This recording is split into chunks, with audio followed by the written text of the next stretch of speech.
무신론자님, 이마누엘 칸트의 철학을 논의할 때 그의 실천 이성 비판을 빼놓을 수 없지 않습니까? 칸트는 도덕 법칙의 존재를 통해 신의 존재를 정당화하려 했습니다. 그는 도덕적 법칙이 보편적이고 필연적인 것이기 때문에 이를 따르는 존재, 즉 신의 존재를 전제해야 한다고 주장했죠. 이를 통해 칸트는 우리가 도덕적 법칙을 실천할 수 있는 이유는 결국 신이 존재하기 때문이라고 설명했습니다. 유신론자님, 칸트의 실천 이성 비판에서 도덕 법칙이 신의 존재를 증명한다고 주장하는 부분인데 칸트의 철학은 신의 존재를 직접적으로 증명하지 않습니다. 오히려 그는 신의 존재를 도덕적 명령을 설명하기 위한 가정으로 사용했을 뿐입니다. 이는 신의 존재가 도덕성을 실천하는 데 필요할 수 있다는 것이지 신이 실제로 존재한다는 것을 입증하는 것이 아닙니다.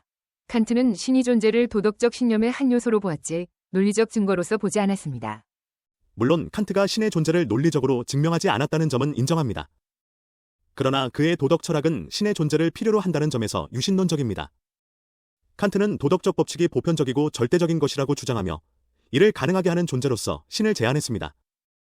이는 도덕적 실천의 기반을 제공하는 중요한 요소입니다. 도덕적 법칙이 무조건적 명령으로 작용하기 위해서는 그 근거가 있어야 하고 칸트는 이를 신의 존재로 설명하려 했습니다. 하지만 유신론자님, 칸트는 인간의 이성이 도덕 법칙을 인식하고 실천할 수 있는 능력을 가지고 있다고 보았습니다. 이는 신의 존재가 없더라도 도덕적 행위를 가능하게 하는 인간의 자율성을 강조한 것입니다.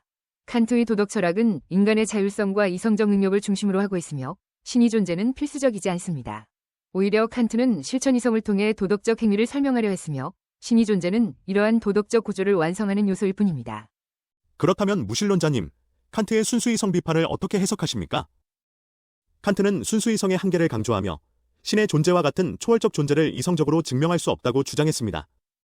그러나 그는 또한 초월적 존재의 개념이 인간 이성의 구조에서 필연적으로 발생하는 것이라고 설명했습니다. 이는 신의 존재를 부정하는 것이 아니라 인간 이성의 한계를 인정하면서도 신의 존재를 받아들이는 여지를 남겨두는 것 아닙니까? 칸트의 순수이성 비판에서 이성의 한계를 인정한 것은 맞습니다. 그는 이성적으로 신의 존재를 증명할 수 없다고 하였지만 이는 신의 존재를 부정한 것이 아닙니다. 칸트는 우리가 경험할 수 없는 것을 이성적으로 증명할 수 없다는 점을 강조한 것입니다.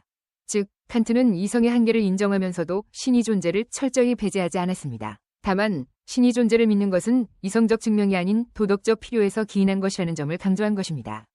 그렇다면 칸트의 종교 철학을 어떻게 봅니까? 칸트는 종교를 도덕의 한 형태로 보았습니다. 그는 종교가 도덕적 생활을 촉진하고 인간이 도덕적 법칙을 따르도록 하는 데 중요한 역할을 한다고 주장했습니다. 이는 종교가 도덕적 삶의 중요한 요소임을 시사합니다. 또한 칸트는 도덕적 공동체로서의 교회를 강조하며 신앙이 도덕적 실천에 어떻게 기여할 수 있는지를 설명했습니다.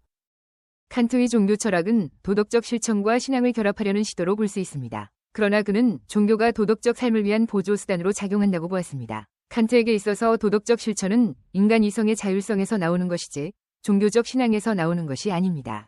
종교는 도덕적 법칙을 실천하는 데 도움을 줄 수는 있지만 도덕적 법칙의 근거가 되는 것은 아닙니다. 칸트는 도덕적 자율성을 강조하며 신앙이 도덕적 삶을 보완하는 역할을 할 수 있음을 인정한 것입니다. 그렇다면 무신론자님, 칸트가 제시한 선험적 이념으로서의 신의 개념은 어떻게 해석하십니까? 칸트는 신의 개념이 이성의 구조 속에서 필연적으로 발생하는 선험적 이념이라고 주장했습니다. 이는 인간 이성이 신의 개념을 필요로 한다는 것을 의미하지 않습니까? 칸트는 신의 존재를 직접 증명할 수 없지만 이성의 구조에서 신의 개념이 필연적으로 등장한다고 설명했습니다. 이는 신의 존재를 인정하는 중요한 근거가 될 수 있지 않습니까? 칸트가 선험적 이념으로서 신의 개념을 제시한 것은 맞습니다. 그러나 이는 신의 존재를 증명하는 것이 아니라 인간 이성이 신의 개념을 필요로 한다는 것을 설명한 것입니다. 이는 신의 존재가 아니라 인간 이성의 구조와 작용을 설명하는 데 중점을 둔 것입니다. 칸트는 신의 존재를 이성적으로 증명할 수 없다고 주장하면서도 도덕적 실천과 이성의 구조에서 신의 개념이 발생한다고 본 것입니다. 이는 신의 존재를 인정하기보다는 신의 개념이 인간 이성에서 어떻게 발생하는지를 설명한 것입니다. 마지막으로 칸트의 철학에서 신의 존재가 도덕적 실천의 필수 요소로 작용한다고 보는 것은 유신론적 해석에 큰 힘을 실어준다고 생각합니다. 칸트의 도덕 철학은 신의 존재를 통해 완성될 수 있으며 이는 도덕적 법칙을 따르는 데 중요한 역할을 합니다. 신의 존재는 도덕적 삶을 지탱하는 중요한 기초라고 할 수 있습니다. 칸트의 철학은 도덕적 실천과 인간 이성의 자율성을 강조하면서도 신의 존재를 필요로 하지 않는다고 생각합니다. 신의 존재는 도덕적 법칙을 설명하는 데 필요한 가정일 뿐 필수 요소는 아닙니다. 칸트의 철학은 이성적 자율성과 도덕적 실천을 중심으로 하고 있으며 신의 존재는 도덕적 신념의 한 부분일 뿐입니다. 칸트의 철학을 통해 신이 존재를 논증하려는 것은 그의 철학의 본질을 왜곡하는 것일 수 있습니다. 이렇게 두 사람은 칸트의 철학을 통해 서로의 논리를 공격하고 자신의 입장을 정당화하려고 노력했다. 칸트의 철학은 신이 존재에 대한 논쟁에서 중요한 역할을 하며 유신론자와 무신론자 모두에게 다양한 해석의 가능성을 제공한다. 이러한 대화는 칸트의 철학이 가지는 복잡성과 다층성을 잘 보여주며 철학적 논쟁에서의 중요한 도구로 작용한다.